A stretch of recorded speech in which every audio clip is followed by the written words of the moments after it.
you guys in the back. Coach, we'll start with an opening statement and we'll go to questions. Well, I'm very thankful. I've been really blessed by God to have this opportunity, and so I always want to make sure that I thank Him for that. I know this is not about me, and it's about those 3 young men and the other 12 that are in there, and I mean, we're just blessed to have terrific guys and an unbelievable staff, and this one was difficult for other reasons. First of all, Mike has the best defensive field goal percentage team in the Big 12, and he's got, I mean, I'm glad. Can you imagine what happened if Cisse was out there? It was like, 16-0 second chance points. I mean, I don't know how many blocks they had, but it felt like they blocked everything. And their pace of play is slow, so, we didn't get to play free and up and down the floor, and so our guys had to adjust. There's always the factor of being the team with the number in front of your name, that until you experience it, you don't understand it. It's easier for an unranked team to prepare for a ranked team because as a coach, you have your kids' full attention, right? They are locked in on the scouting report. They are motivated at practice. You don't have to do any kind of motivation at all, right? So now the number was in front of our name, and the other team was having that kind of focus and that kind of preparation. The second thing is that there's a certain pressure that goes along with having that number, like, man, we don't want to be ranked and then lose, right? Or guys get a little tight, and then we have a big crowd like this for the first time, and having to adjust to communicating with a big crowd, and maybe you expend too much energy early, or you're a little, so there's all those emotions because they're 18 to 22, 23-year-olds, right, and they have to adjust all that. So having not played well in the first half and only being down by 2 was huge. And then I thought we relaxed a little bit in the second half and was able to get some separation. But like all of Mike's teams, they made a run, and then, we made some big plays. And so blessed, thankful. Coach, how excited were you to, go Wabash Cannonball after this one with the fans? Man, I was very the introduction, tear the thing up, and right, like I've been waiting for that, right? Like that's the thing I remember, and our students, that section was just terrific. The fans all around were terrific. This is when I thought of coming here and having the opportunity to coach here. That's what I envisioned, and I knew we had to do our part, right, to put a product on the floor that would get our fans excited about sacrificing a 2-hour drive or whatever they had to do to be here on a weekday. And so was thankful that we did that, and then they responded, and so just very thankful for our fans. So you got 2 games in a row where it's almost, NBA type scores, and then this game's more of a defensive grind. You win all 3. What's it like to be able to win so many different styles of games? Well, you have to be able to, and we came off those other 2 games and people said we couldn't play defense, right? But those 2 teams we played are really good offensively, right? And the pace of the game, the number of possessions dictated that the score was going to be high when you have good offensive teams, and it doesn't mean that you're bad defensively, and so in this pace and this style of play dictated that the score was going to be slower, and we didn't score as much. It doesn't mean that we're bad offensively, right? So it's just about, in boxing they say styles make fights, and this was just a different style. And then last one for me is, I feel like last game, after the game, you challenged Naquan Tomlin to avoid fouls, and today I feel like he responded and didn't pick up his first until about 5 minutes left in the game. What was that like, and how important was that for you guys having a good defensive game? It was important for him to be out there. I don't mind him getting fouls as long as they're good fouls. So there were a couple times I got to watch the tape, but there was a couple times I thought he could have had some good fouls and put them at the free throw line and not give up layups. So we'll go check on that. But it's just, we got to keep getting better, right? He has to keep getting better. Coach, what is going through your mind on the last play with Marquise to Keontae? That was crazy, right? Like, I'm not by nature a guy who cusses. It's not like really part of me. And I thought the ball was going out of bounds. And so in my head I was thinking, oh crap, it's a turnover, right? But then he jumps up vertical and catches the thing, and outside the lane, it looked like, and then hammers it. And I said, what the? I did. And so I told the guys I did push-ups in the locker room for it, but it was, we say all the time, big-time players make big-time plays in big-time moments, and those two dudes connecting on that, there's no coaching to that. That's players. That's dudes. Did you feel like Keontae kind of turned it up defensively tonight when maybe the offensive output wasn't where he would have liked it? I gotta go watch the film. I thought he struggled in the first half, so we sat him a little bit just to let him gain his bearings. And then the second half, they're good, man. They're really tough. They got quick hands, and they get their hands a lot of balls. They just but I thought when we needed a big bucket, both he and Keith did some great things to help us. Was this game kind of a study in patience for your offense to make that second, third, fourth pass? That was the plan, okay? I'm going to have to go look at the film and see how well we did with that. What we didn't want to do is take tough twos because they were so good at contesting shots. We really wanted to get more paint touch kickouts for jump shots. And I don't know that we were as efficient at that as we wanted to be. But I thought, like, our toughness on defense, and we turned them over a few times, came up with Cam Carter with that big defensive possession. I thought we did, like, really gritty things that are not pretty basketball plays that allowed us to win the game. And does the test presented by Caleb Boone kind of give you guys a good understanding of the rugged play it takes inside in the Big 12? Caleb, Tyreek, Kona, it's every team's going to be a little different. Not everybody has one of those, or multiple of those. They might be the longest, most athletic team. So every game is going to be something a little bit different. And my hope is that we can play a style that makes them change their style rather than us having to adapt to them.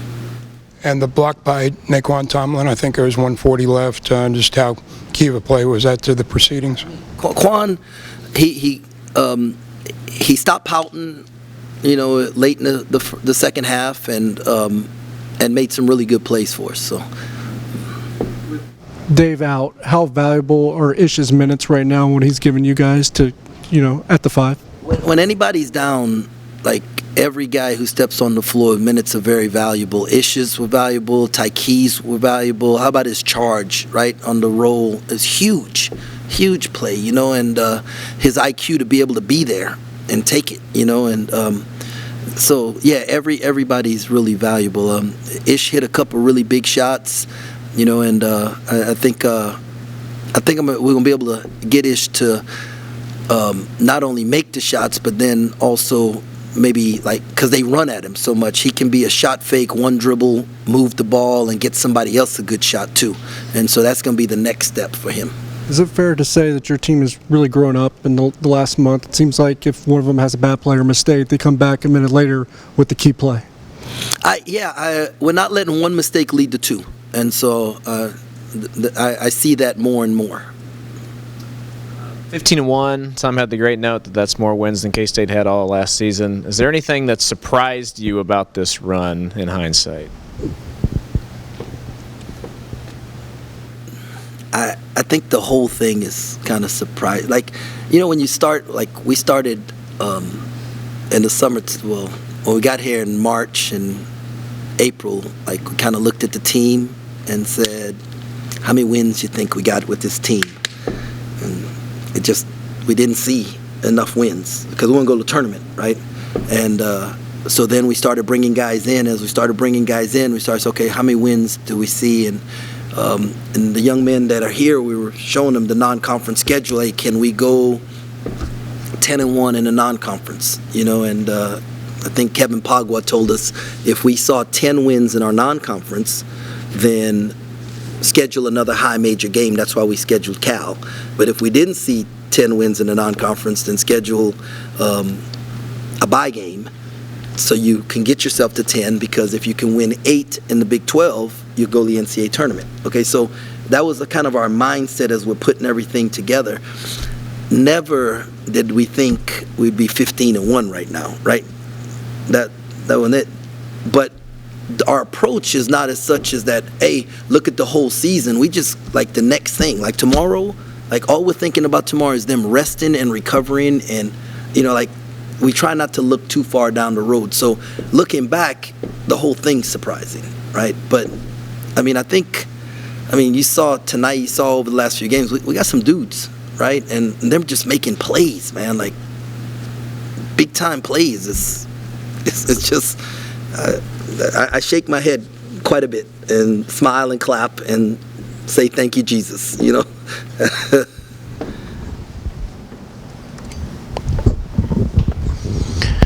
Marquise obviously has a couple deep threes tonight. I know he had one at Baylor too. As a coach, how do you balance that's not a good shot selection, but it's going in, so keep shooting it mantra? We have this agreement that, like, every day you're supposed to take your vitamin, right? And you take one vitamin, when those one vitamin gets, he gets one, I take one vitamin a game. And so, like, if it goes in, it's not a vitamin. If it's a bad one, then okay, I had my vitamin for today, bruh. We're going. But you know what, man? I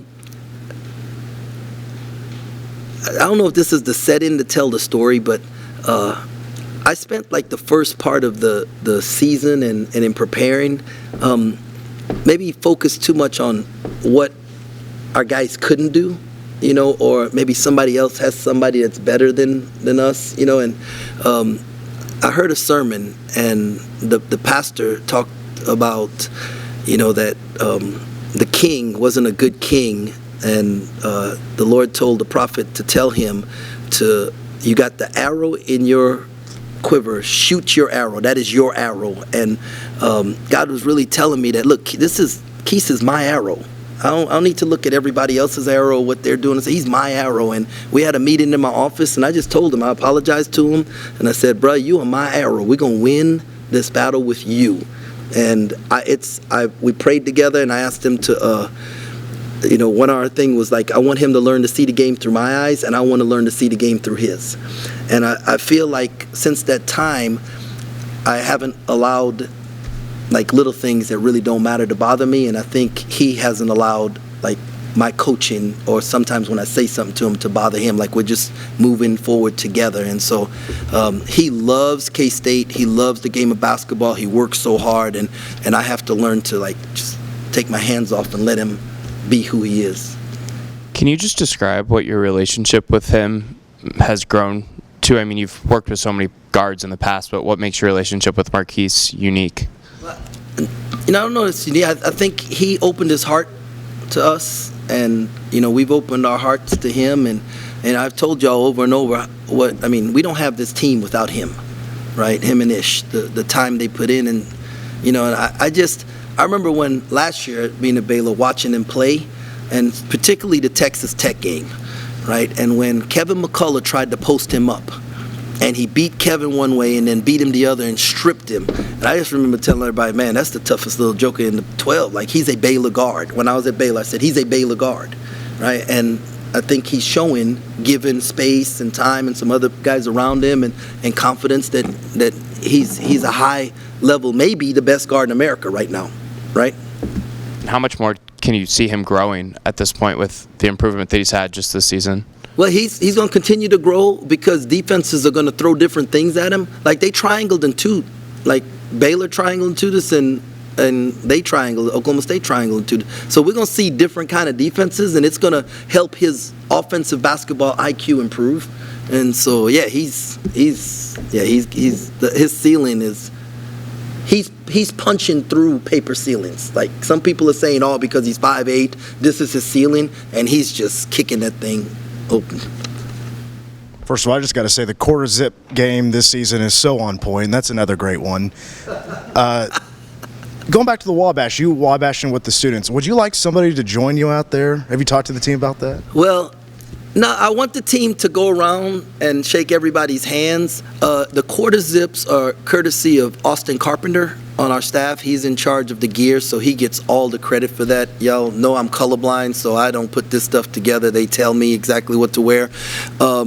As far as the Wabash, I ran out there too quick. I needed to wait a little bit longer, right? Because I started getting tired, and I was like, dang, I got here too soon, so I need to wait till we get to a little closer to the da-da-da-da, and because that's my breather. Coach, kicking things up in the second half, was that just some adjustments you guys made, or was it just a matter of your team kind of settling down? No, we both. We settled down, and then we extended the pressure with them so that they just couldn't run their stuff and move the ball and play at their pace, and so we're supposed to be doubling the posts. And my man Boone, I asked him in the hallway, I said, hey, how come you always have career highs against me? Like, he did it when I was at Baylor. He'd have these great games against us, and there he is. And so we're supposed to be double teaming him. And sometimes we'd come, sometimes we wouldn't. So we got to go to the drawing board and fix that also. Coach, I got a question for you about one of the plays in the first half. The officials went to the monitor to maybe look at a flagrant foul or if it was a common foul. They didn't end up calling anything. Did you get an explanation on that play? They didn't think it was intentional. They thought he was just trying to get up and move on. So.